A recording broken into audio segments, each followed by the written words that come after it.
about to experience angelic flight, for Christ's sake. Dane. Someone needs a nap. Just collect some soul clusters and power up the halo. You'll be flying. Great. Now you...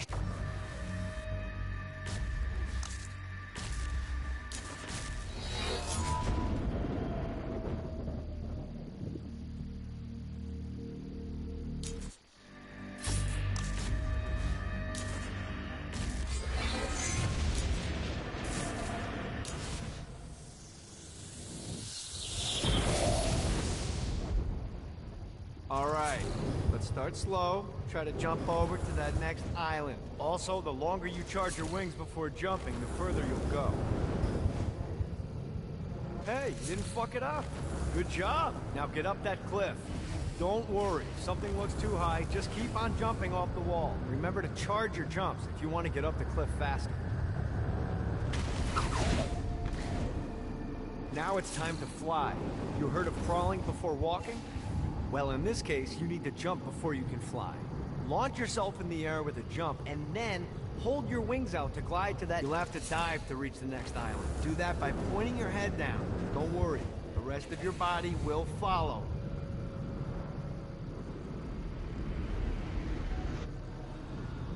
I put a shiny flap orb out in front of you. Collect the orb, and your wings will flap to gain speed.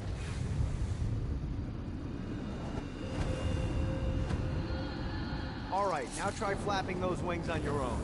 Do a flap on your way to the next island. Gotta pick it up. The exact opposite of diving is climbing. Climbing will slow you down and eventually cause you to stall. And trust me, stalling sucks. You can flap while gliding to gain additional speed. So the faster you're going, the higher you can... Alright, time to take the training wheels off for the final lesson. Flying takes stamina. If you run out in midair, you are going to drop like a rock. A stupid stamina. Let's get you back to the Ultor building. I want to run through all the stuff you can do to hurt Satan. Sure thing. See you soon. Here's the deal. If you want some FaceTime with Satan, you need to get his attention. Now, Satan hates being challenged, so anything you do to undermine his control is good. Fraud, mayhem, shooting demons in the face, anything. You can keep track of Satan's wrath with this handy meter. Get it high enough and you'll be having drinks with Big Red in no time. I've compiled a list of shit to do, so take a look and do whatever sounds fun. Oh, one more thing. We have some potential allies down here. Trust me, you want to impress them.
I hope there's not something ridiculous like 100 of these to find. Let's see what these things can do.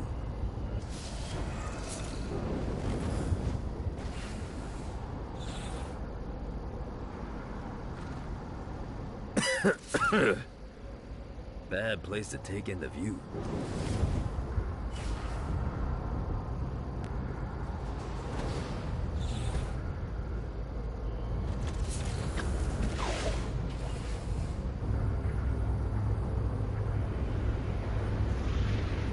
Lost count on these things.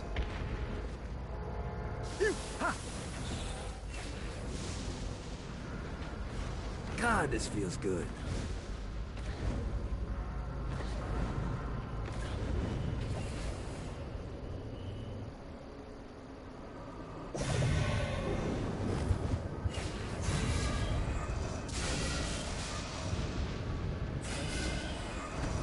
Well, looky here.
Abandoned ship!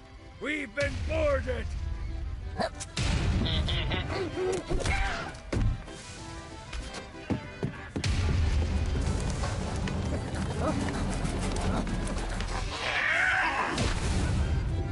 Get these damn things off my ship!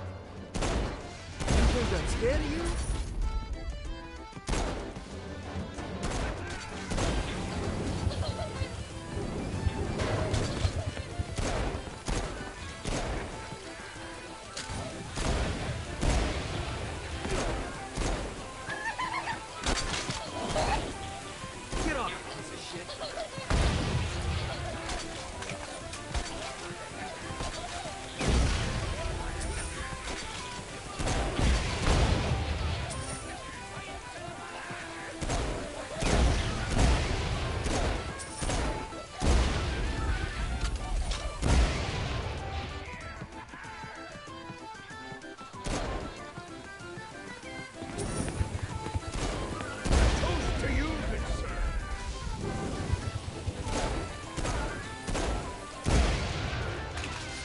Got a bit of treasure in that chest over there.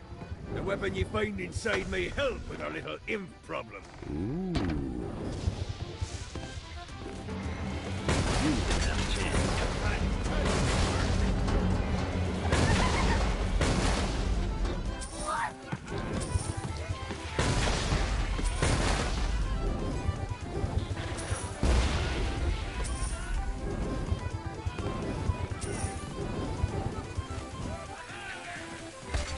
Summoned these imps to serve as my crew.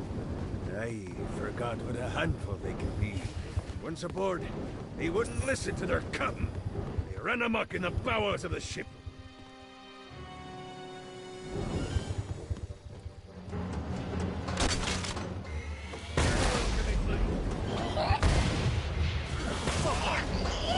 No, not another one of these.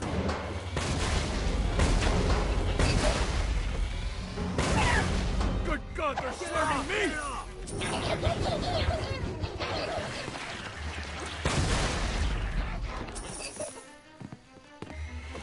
Okay to drop the pirate voice. What pirate voice would that be? Wow.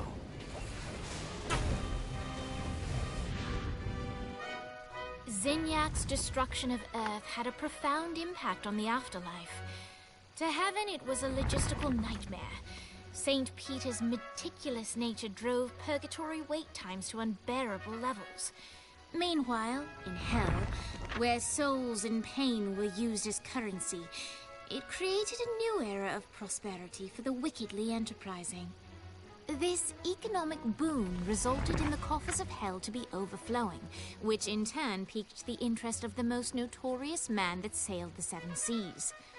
Long had Blackbeard been a thorn in Satan's side, robbing tax collectors on a semi-regular basis. But the promise of an immeasurable fortune drove him to be even bolder. An arrangement was reached. Blackbeard would provide information on strategic targets in exchange for a share of the profit. Johnny, who was interested in murder, not money, happily agreed.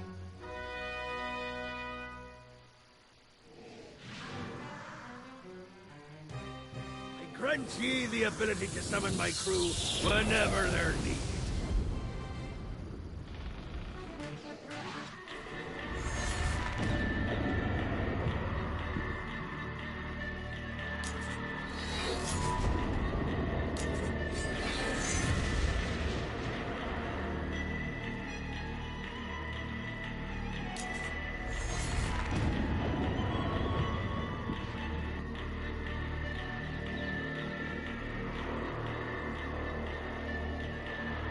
Earl would have shuddered. I raided a Centerpol office and found information on where the... All right, matey. It's time for your lesson. Let's summon me favorite scurvy-riddled hellion. Yep. Why don't you start off by summoning an imp to take out those enemies? There you go! Now take down the other two. Those little ankle biters are vicious. Now let's practice your aim. Take down the demons on the islands.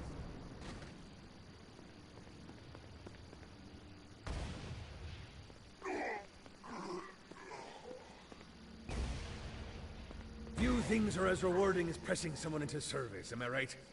Now get going. There's a whole wide world waiting to be plundered.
Okay, I have a thought on how we can get the attention of Satan, and I really...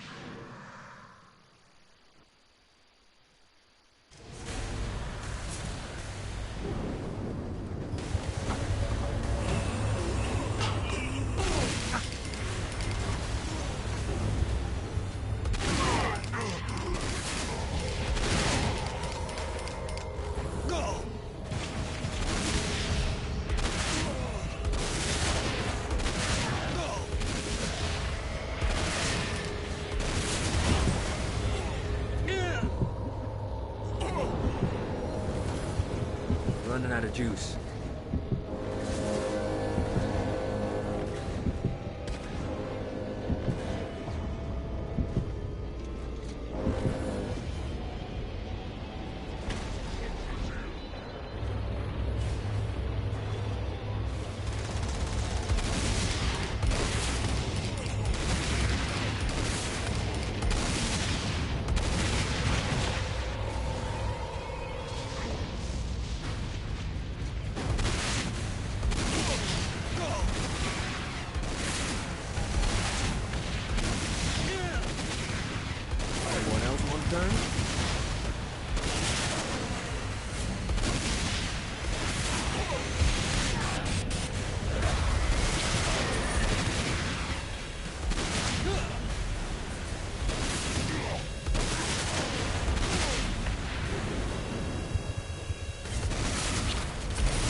fuck with me.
Yeah!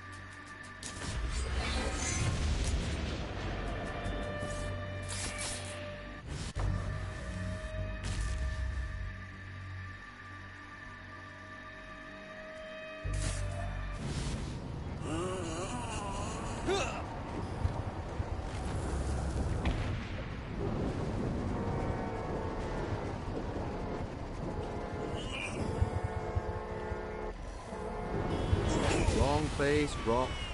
Not just wrong place. Keep it coming.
God, this feels good. Nice.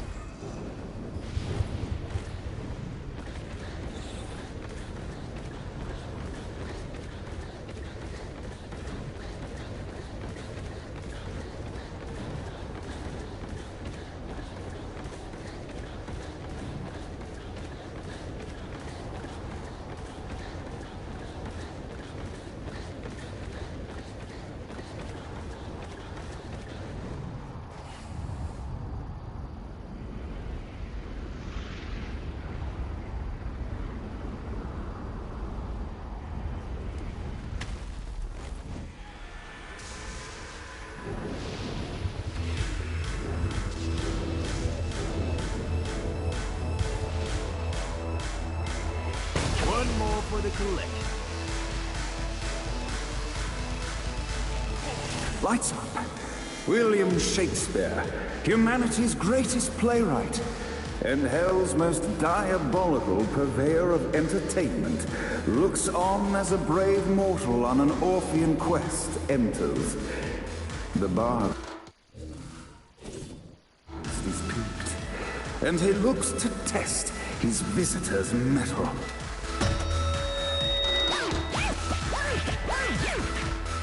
The masked tragedies were used to enemies cowering as they approached. But soon they realized that they faced a foe with courage and nobility, traits uncommon in the fires of perdition.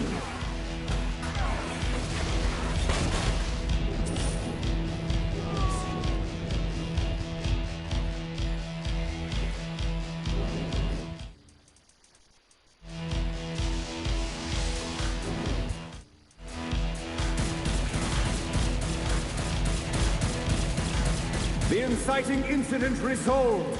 The time had come for rising action.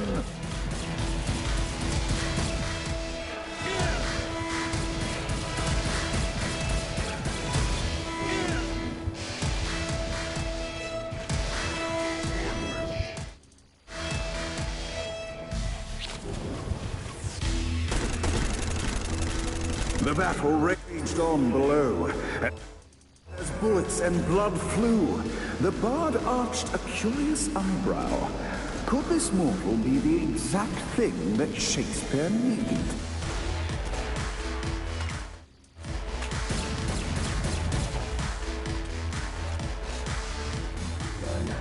This battle's far from over. Arise! And now, Act 3! One more for the collection.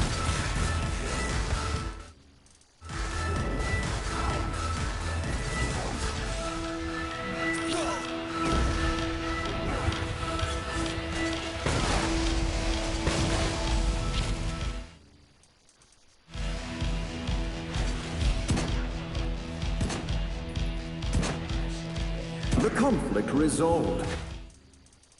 Shakespeare eagerly awaited meeting the champion that dispatched so many of his men. Undoubtedly, they were here for the bard's aid. And while happy endings were not a thing found in hell, Shakespeare always had a soft spot for comedies. In the land of the living, William Shakespeare is regarded as one of the most prolific playwrights of all time. However, to the denizens of hell, the bard is seen in a far different light. After selling his soul for fame and adoration, Shakespeare served in hell as Satan's spy master general. In doing his duty, Shakespeare would punish the souls he was investigating by forcing them to perform in grotesque passion plays for Satan's amusement. But in a Twelfth Night-esque twist, Shakespeare found himself living a double life. While he projected an image of cruelty, his heart was as soft as Jezebel's. In secret, he would tutor her on the classics and act out the works of his mortal days. When Satan found out, he cast Shakespeare out of the palace, believing that the poet would be tormented by the populace of hell, far out of Jezebel's sight. But Satan had not counted on the bard's cunning. embracing his persona of master torturer, Shakespeare and his followers, the Tragedies, took root in the entertainment district, biding their time for revenge.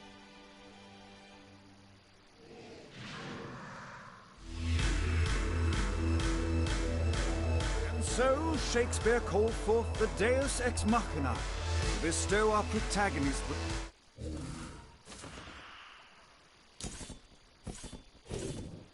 arcane power of Force Stone.